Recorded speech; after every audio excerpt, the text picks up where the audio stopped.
This brings me to my third example of divination in the early Christian period. And this example is an actual early Christian divination book that we have here at Harvard. It dates likely from the 5th or the 6th century.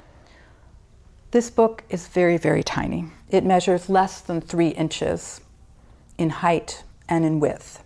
It could have fit in the palm of someone's hand. It's made of vellum. It's been tested, and it was sheepskin that was used. And the writing on it is in very fine uncials, a fine handwriting that kind of imitates the handwriting that would have been used for a biblical text.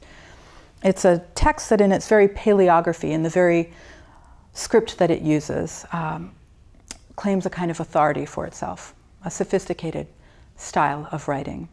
The text is titled The Gospel of the Lots of Mary. And within it, it contains multiple oracles. And we're not really sure how it would have been used, to tell you the truth. What's clear is that someone held it in their hand. And if you look closely at the text, you can see that it's been well thumbed.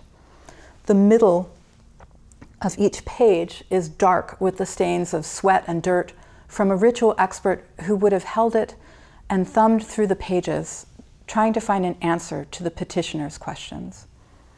We can imagine the possibility that a petitioner in the 5th century or in the 6th century in Egypt, because the text is written in Coptic, the common language in Egypt at that time, that the petitioner would have come to the ritual expert who would have held a text like this in his or her hands and leafed through it to find an answer to the petitioner's troubles. It's a practice not unlike that we found at Kremna, although at Kremna it was a public practice in a public square of throwing the ostrogals and trying to find an answer from the god. In this case, we have a practice with a small book, a kind of bibliomancy where a given page would tell you the answer to the question that you held in your heart and that you discussed with the ritual expert about your future. Let me read you the incipit, or the introduction of the text, so that you can have a sense of the concerns that an early Christian might have brought to a ritual expert.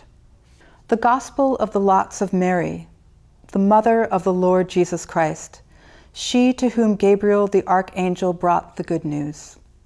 He who will go forward with his whole heart will obtain what he seeks. Only do not be of 2 minds. The handwriting that looks like a biblical script, the reference to Mary, the mother of Jesus Christ, these give a kind of authority to the text, a kind of religious sanction to it. The first oracle reads this way: O human, with their tongues they love you greatly, but their heart is far from you. And you know what happened to you before today, that you almost lost your life. In any case, they certainly lie in wait for you. The oracles in this small little divination device often talk about not fearing, about trusting in God.